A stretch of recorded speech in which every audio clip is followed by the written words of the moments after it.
Bienvenue dans Réponse de meuf. Dans ce podcast, 3 meufs répondent à la question d'un mec. C'est cash, c'est sans fioriture, c'est frais et c'est souvent marrant. Si tu veux participer, soit en posant une question, soit en répondant à des questions, tu peux nous contacter via le formulaire dont le lien est disponible en description ou par mail sur réponse2@gmail.com. Si tu aimes ce podcast, le meilleur moyen de le soutenir, c'est de le partager autour de toi ou de laisser des commentaires. Et maintenant, la question. Bonjour mesdames.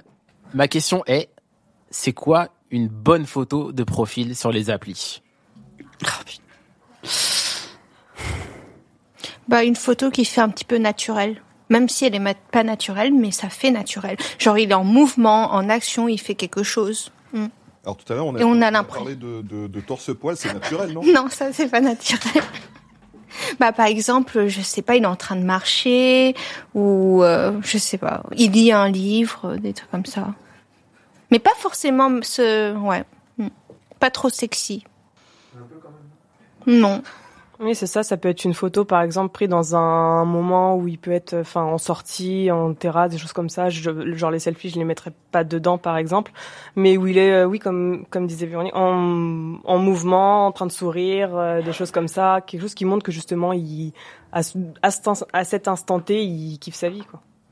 Que ce fasse naturel, pas de photos torse nu, pas de selfies. Les photos professionnelles aussi, j'ai un peu de mal. Il y a débat là-dessus aussi. Pas des photos LinkedIn. Vraiment quelque chose qui montre que ça a été pris à un instant T et que juste il est naturel. C'est difficile d'avoir une belle photo quand t'es en mouvement. Quand tu fais du sport, ça c'est un bon truc. Attends. Ça veut dire que quand tu vas à la salle de sport, tu dois venir avec un photographe ou des trucs comme ça. Ça veut dire quoi faire du sport? Je sais pas s'il fait du surf avec sa combi. Okay. Ça, Qui le prend en photo quand il fait du surf? Un ami. Mais l'ami, il est où? Il est sur sa planche de surf à côté. Donc ça veut dire que je vais à la plage, je vais au surf, tu viens avec un téléphone étanche pour prendre une photo de, tu vois, ça peut être une photo où justement il est sur la plage avec la planche, il sourit parce que dans l'instant T, il vient de faire sa session, il est content et voilà, c'est une photo sur la plage avec la planche qui sourit, il est torse nu à la plage, on sait que ça, en surf, t'as les combis, t'es pas forcément torse nu. Non, attends, moi, si je surfe au mois de juin, je suis pas en combi.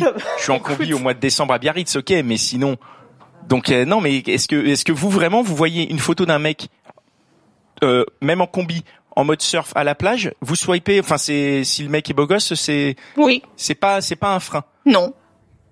D'accord. Après, c'est moins un frein que le torse nu. C'est pas la photo parfaite non plus qui me ferait, mais ce sera un plus, quoi. C'est montrer qu'en plus il fait du sport, qu'il fait des choses cool, il est dynamique et tout. Voilà. Ok, qu'est-ce qu'on a d'autre comme critère pour la bonne photo sur les applis? Je dirais la photo où tu triches pas, t'es toi, quoi. Ouais. Où t'as pas justement cet effet McDo de quand tu vois le mec, tu le reconnais pas, quoi. Après, je sais qu'il y a beaucoup d'hommes qui disent que les femmes utilisent beaucoup les filtres. Moi perso, je pratique pas, mais il y a beaucoup de mecs qui disent oui, la nana, le jour où je l'ai vue, je l'ai pas reconnue tellement elle est utile sur ses photos. Je sais pas si les hommes font ça, mais en tout cas, je trouve que la photo, elle va refléter qui t'es dans la vraie vie, quoi. Après,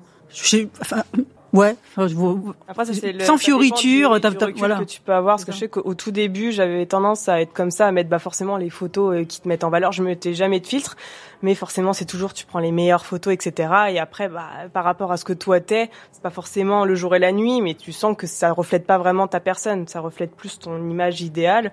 Et au final, je me dis, mais ça sert à rien de faire ça parce que l'objectif final, c'est que la personne, elle voit qui t'es dès le départ et pas forcément au moment où vous allez vous voir pendant un date, etc. Et justement, de montrer le côté naturel dès le début. Et justement, pour le profil d'un homme, ça peut être pareil. Ça peut être aussi justement le côté souriant. Moi, j'aime bien beaucoup ça sur les photos. Le fait que ce soit un sourire et un sourire naturel. Pas dans l'instant T, pas juste vouloir sourire pour la photo, mais qu'on sent que c'est pas forcé ou des choses comme ça. Mais vous mettez quoi derrière naturel? Parce que j'entends souvent ce mot naturel, mais tu peux poser et être naturel. Non, ça fait plus photo volée. Moi, j'aime bien. Comme si un ami te prenait comme ça en photo pendant que t'étais en train de manger ou discuter avec lui. Moi, quand on me prend en photo, que c'est des photos volées, c'est pas ton avantage. La qualité, c'est pas possible, quoi. Ça se met pas sur les applis.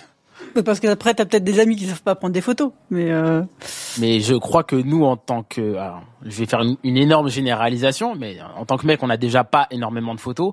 Et moi, si je suis l'ami en question que je prends en photo un pote, ce sera jamais une bonne photo, quoi. Moi, j'aime pas trop sinon les photos où il est avec une cigarette ou un cigare, ça je vois pas trop l'intérêt. Ni le golf, ça fait trop péteux. C'est peut-être son naturel à lui. Oui. Ouais. C'est comme le mec qui va poser devant sa moto. Enfin, c'est pas parce qu'il va poser devant sa moto qu'on va aller swiper plus à droite. En tout cas, la bonne photo de profil, c'est pas forcément la photo type studio hardcore en noir et blanc. Après, la photo parfaite d'une personne n'est pas forcément parfaite pour une de autre. quelqu'un d'autre Voilà, aussi. donc, C'est quelqu'un a peut-être préféré justement les photos torse nu ou avec une clope parce que justement la femme elle fume, etc. et que c'est quelque chose d'important. Enfin, tout le monde peut avoir ses critères différents, mais le plus important, c'est justement le fait de pas mentir, quoi. C'est de montrer les choses telles qu'elles sont, que ce soit du naturel ou que, enfin, voilà, si le mec il est H24 à la salle de sport, peut-être qu'il y aura une photo à la salle de sport, c'est son naturel à lui aussi. Mais par exemple, toi, la dernière fois que t'as matché sur une app avec un mec, c'était quoi le type de photo qu'il a mis en avant et qu'est-ce qui t'a touché dedans? Qu'est-ce qui a fait que tu t'es dit, je le swipe lui et pas un autre? Il y avait pas que des photos de lui justement dans le sens où après c'était sur Tinder, donc des fois il y a des applications qui font des reconnaissances pour que tu sois obligé de mettre des photos de toi ou des choses comme ça. Sur Tinder, tu mets un peu ce que tu veux et du coup, il y avait des images d'humour, des choses comme ça. Et ça, justement, c'était des choses qui m'avaient interpellée parce que ça montrait et des photos de sa personne et aussi d'autres images avec des mèmes ou des choses comme ça. Moi, je sais que sur mon profil, j'en avais aussi. Et donc des photos pas de lui. Ça montre un package. Mais justement, ces photos étaient aussi naturelles. C'était des photos de vacances ou des choses comme ça, ou en sortie et tout, ou aussi où ils faisaient des randonnées, des choses comme ça. Et justement, ça montre tout le package sans forcément avoir besoin de lire une description. Ça le montrait directement un peu. Et donc voilà. Il faut qu'il soit naturellement mignon, hein, parce que s'il est moche, qu'il ait une bonne pose ou pas, ça change. Alors d'accord, on a compris ça. Alors c'était pas tout à fait la question, mais on a noté. Eh bien, merci pour vos réponses. Et voilà, c'est tout pour aujourd'hui. J'espère que l'épisode t'a plu. Si c'est le cas, partage-le autour de toi. Si ça se trouve, il y a quelqu'un dans ton entourage qui a besoin d'entendre ce qui s'est dit dans cet épisode. Et si t'as envie d'en découvrir encore plus, tu peux aussi aller écouter Réponse de mec, c'est complémentaire. Et si t'as envie de participer, soit en posant une question, soit en répondant à des questions, tu peux nous contacter sur réponse2@gmail.com ou passer par le formulaire. Le lien est disponible en description. Encore merci pour ton attention. On se retrouve ici même la semaine prochaine.